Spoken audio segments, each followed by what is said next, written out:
The growing awareness of green gentrification represents a sea change in how organizations are doing work on the river.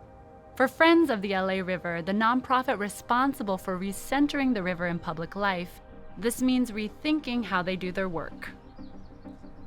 The story is that Louis McAdams, our founder, cut a hole in the fence at the LA River and walked down in there with a bunch of friends and decided that this was a good thing and that we should do more of that. And it really was, I think, Louis saying, why is there a gate here? Why are we separated from the river? It's not something to be in the background in movies. It's not something to race your car down. It's actually part of the natural landscape of Los Angeles and something that the people of Los Angeles could be accessing and spending time with. And so it began with Louis really pushing that idea. And then it was picked up by other people, and that's how Friends of the LA River was formed.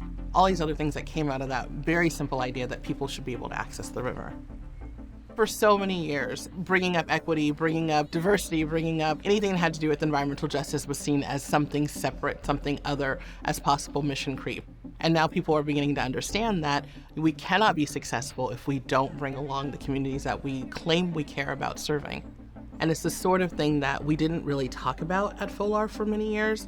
But in the time I was on the board a few years ago till now, we have increased the amount of time and energy we're spending on thinking about and talking about gentrification. And the reason why is because sometimes organizations that do environmental work, do parks work, do greening work, we tend to think of it as like an unintended consequence. And we're really sorry that happened, but what are you gonna do? Well, what you're gonna do is be intentional from the beginning of the work that you're doing. So it's been a real paradigm shift that's happening all over. Everywhere we go, we hear people talking about how important it is to engage communities, how important it is to be equitable in the work that you're doing. And so my being here at FOLAR is very much in keeping with our value of bringing equity to everything that we do. So for the county master plan, I don't tend to look at it as a one comprehensive plan, as in first we're going to do this, then we're going to do this, and we're going to do that.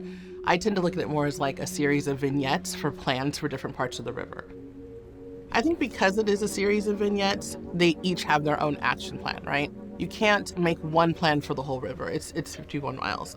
So as you look at each vignette, it will need to have its own, where do we start? How do we engage the community? And how do we move forward with these different parts? We definitely want to see the river return to as natural a state as safely possible. Anytime we remove concrete, there is an increased risk of flood. So that is an extremely strategic decision. That's an engineering decision that has to be made. There's never going to be a time where you'll hear FOLAR advocate for blanket concrete removal. I'm really kind of trying to look at this holistically. And also, though, it's not sustainability or environmentalism as normal or kind of like business as usual when it comes to that. We're focused on equity and people, not just changing the landscape. It's really about how do we engage people and how do we protect people.